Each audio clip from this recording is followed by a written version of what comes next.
चलिए रुक करते हैं उत्तराखंड का, जहां से हमारे ब्यूरो चीफ योगेश शैरी जुड़ चुके हैं। जी योगेश, ऐसी कौन कौन सी खबरें हैं जो आज सुर्खियों में रहेंगी? इसके अलावा राष्ट्रीय खेलों की क्या कुछ तैयारियां हैं? देखिए, अगर आज की सुर्खियों की अगर हम बात करें तो कल देर रात भाजपा और कांग्रेस ने अपनी नगर निकाय चुनाव को लेकर के पहली सूची जारी कर दी है। इस पहली सूची में भारतीय जनता पार्टी ने फिलहाल जो नगर निगम है उनके अभी एक भी कैंडिडेट घोषित नहीं किए हैं, जबकि उसके अलावा नगर पंचायत और नगर पालिकाओं के करीब उनचालीस उनचालीस जो कैंडिडेट हैं वो घोषित कर दिए गए हैं। वार्डों की सूची अभी रह गई है, लेकिन अभी तक नगर निगमों को लेकर के भारतीय जनता पार्टी ने अपनी सूची जारी नहीं की है, जिसको लेकर के अभी भी असमंजस की स्थिति बनी हुई है। और जो दावेदार हैं वो अभी भी लाइन में लगे हुए हैं और इंतजारी में हैं कि आखिर कब भारतीय जनता पार्टी अपनी दूसरी लिस्ट जारी करेगी। फिलहाल भारतीय जनता पार्टी के जो पदाधिकारी हैं, प्रदेश अध्यक्ष हैं, उनका कहना है कि जल्द ही जो नगर निगमों के दावेदार हैं उनकी सूची जारी कर दी जाएगी और जो भी कैंडिडेट होंगे आज शाम तक लगभग भारतीय जनता पार्टी की ये सूची, दूसरी सूची जारी हो जाएगी। वहीं अगर बात करें तो कांग्रेस ने भी कल देर रात भारतीय जनता पार्टी के बाद ही तुरंत बाद ही देर रात को अपनी एक पहली सूची जारी की है, जिसमें कांग्रेस ने भी अपने नगर पालिका और नगर निगमों के लगभग सभी जो सीटों पे जो दावेदार थे वहां प्रत्याशी घोषित कर दिए हैं। और उसके अलावा कांग्रेस ने 3 नगर निगम की सीटों पर, यानी कि श्रीनगर नगर निगम और काशीपुर और हल्द्वानी, इन 3 नगर निगमों की सीट पर अपने 3 चेहरों को उतार दिया है और चुनावी मैदान में उनको अपना खेवनहार बना दिया है। तो यानी कि काशीपुर से अगर हम बात करें तो काशीपुर से संदीप सहगल को चुनावी मैदान में उतारा है और कहा जा सकता है कि संदीप सहगल एक प्रबल दावेदार भी थे टिकट के और लंबे समय से वो कांग्रेस के कर्मठ कार्यकर्ता के रूप में रहे हैं। इसके अलावा इससे पूर्व वो महानगर अध्यक्ष रहे हैं, जिस दौरान उन्होंने पार्टी की रीति नीति के साथ चलकर और पार्टी को मजबूत करने में कई अहम भूमिका निभाई है। तो कहा जा सकता है कि कांग्रेस के लिए ये जो चेहरा सामने आया है वो कहीं ना कहीं कार्यकर्ताओं के बीच से निकला हुआ चेहरा है और पार्टी ने ये दांव खेल करके कहीं ना कहीं कार्यकर्ताओं का मनोबल बढ़ाया है। इसके अलावा अगर बात करें श्रीनगर की, तो यहाँ भी कांग्रेस ने अपने कर्मठ कार्यकर्ताओं को तवज्जो दी है और यहाँ पर बीना रावत को यहाँ पर दावेदार घोषित किया है। इसके अलावा बात करें अगर हल्द्वानी की, तो हल्द्वानी से ललित जोशी को दावेदार जो प्रत्याशी घोषित किया है और ललित जोशी भी बहुत पुराने कांग्रेसी कार्यकर्ता हैं, कर्मठ कार्यकर्ता रहे हैं और इनको पार्टी ने इस बार जो सम्मान दिया है टिकट दे करके, वो कहीं ना कहीं पार्टी के लिए एक मजबूत चेहरा बन करके उभरेंगे और कहीं ना कहीं जिताऊ कैंडिडेट के रूप में कांग्रेस ने ये अपने तीनों चेहरे घोषित किए हैं। इसके अलावा जबकि भारतीय जनता पार्टी की बात करें तो नगर निगमों के चेहरे अभी तक भारतीय जनता पार्टी नहीं खोल पाई है, क्योंकि दावेदारों की सूची भी भारतीय जनता पार्टी के पास बहुत लंबी है और भारतीय जनता पार्टी इस बात को लेकर के जरूर यहाँ पर घबरा रही है कि जिन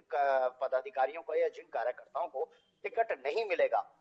वो कहीं बागी रूप से चुनावी मैदान में ना उतर जाए और ऐसे में पार्टी को इसका खामियाजा ना भुगतना पड़े। तो ये एक बड़ी चुनौती भारतीय जनता पार्टी के सामने होगी और यही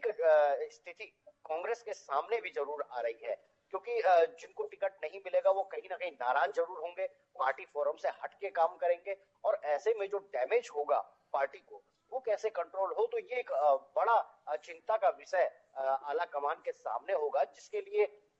पार्टी इस तरीके से चेहरों को सामने कर रही है जिनके नाम पर बड़ा विरोध भी ना सामने आए और कहीं ना कहीं उनकी जो पार्टी के प्रत्याशी है वो जीत भी सके। तो ये एक बड़ी चुनौती है, क्योंकि इससे पहले के अगर आंकड़ों पर हम नजर दौड़ाएं तो इससे पहले भी करीब 2 नगर निगमों के और नगर पालिकाओं के चुनाव हो चुके हैं। ऐसी स्थिति में सबसे अधिक बार जो निर्दलीय प्रत्याशी रहे हैं वही चुनावी मैदान में जीते हैं, यानी कि जो आंकड़े हैं वो निर्दलियों की जीत के ज्यादा है, जबकि कहीं ना कहीं उन निर्दलियों की जीत के पीछे सिर्फ एक यही वजह रही है कि पार्टी ने जो सुयोग्य कैंडिडेट्स थे उनको टिकट नहीं दिया और जब मनमाने तरीके से टिकटों का बंटवारा हुआ तो ऐसे में वो सुयोग्य कैंडिडेट कहीं ना कहीं चुनावी मैदान में उतरे, या तो उन्होंने चुनावी समीकरणों को बिगाड़ कर रख दिया या फिर कहीं ना कहीं उन्होंने जीत हासिल जरूर की और पार्टी को इसका नुकसान जरूर सहना पड़ा। उसमें भारतीय जनता पार्टी भी और कांग्रेस भी है, तो दोनों पर यह बात जरूर लागू होती है। लेकिन इस बार टिकटों का बंटवारा किस तरीके से करें, इसको लेकर के एक लंबा मंथन जरूर यहाँ पर चल रहा है। 3 दिनों का गहन मंथन के बाद कल देर रात को ये सूची जारी हुई है, तो काफी हद तक डैमेज कंट्रोल करने की कोशिश की गई है दोनों ही पार्टियों के द्वारा। लेकिन अब सबसे बड़ा सवाल यह है कि अब जो अन्य सीटें हैं, उन सीटों पर जिस तरीके से जो यहाँ पर टिकट घोषित किए जाएंगे, या फिर अभी तक तो भारतीय जनता पार्टी ने टिकट ही घोषित नहीं किया, तो वहां क्या स्थिति बनकर सामने आती है, क्योंकि कहीं ना कहीं इसकी देरी के पीछे ये भी कहा जा सकता है कि समय न मिले किसी को निर्दलीय रूप से चुनावी मैदान में उतरने का, तो इसलिए भी पार्टी इन सब चीजों में देरी जरूर कर रही है। तो ये सोची समझी साजिश भी कहा जा सकता है, जिससे विरोध ना हो और कहीं ना कहीं पार्टी अपना डैमेज कंट्रोल कर ले, तो इसकी देरी के पीछे ये भी वजह मानी जा रही है। बात करें अगर नेशनल गेम्स को लेकर के, तो नेशनल गेम्स को लेकर के तैयारियां पूरी कर ली गई हैं। प्रदेश के लगभग जिन भी स्टेडियम्स में खेल होने हैं, उन सभी को तैयार कर दिया गया है। चाक चौबंद व्यवस्थाएं कर दी गई हैं। आसपास की जो सड़कें हैं उनको दुरुस्त कर दिया गया है। खिलाड़ियों के रहने की व्यवस्था को भी प्रॉपर उसको सेटअप कर दिया गया है। तो यानी कि खेल विभाग पूरे तरीके से नेशनल गेम्स की तैयारियों को लेकर के पूरे अलर्ट मोड पर है, और चुनाव के साथ साथ ये जो नेशनल गेम्स होने हैं उनमें कहीं भी किसी तरीके की कोई लापरवाही ना हो, इसको लेकर के सीएम के सख्त निर्देश हैं कि किसी भी प्रकार से ये लापरवाही ना हो, और यदि कोई लापरवाही खिलाड़ियों के साथ या खेल के दौरान कुछ भी ऐसी कोई घटना होती है, तो उसके लिए जिम्मेदार जो अधिकारी होंगे उन पर सख्त कार्रवाई की जाएगी। तो कुल मिलाकर के कहा जा सकता है नेशनल गेम्स हो या फिर चुनाव हो, दोनों ही एक साथ ही सामने आ रहे हैं। ऐसे में प्रशासन के सामने एक बड़ी चुनौती होगा कि नगर निकाय के जो छोटे चुनाव होते हैं इनमें भी व्यवस्थाएं ना बिगड़े, उसके लिए भी खास तौर पर कानून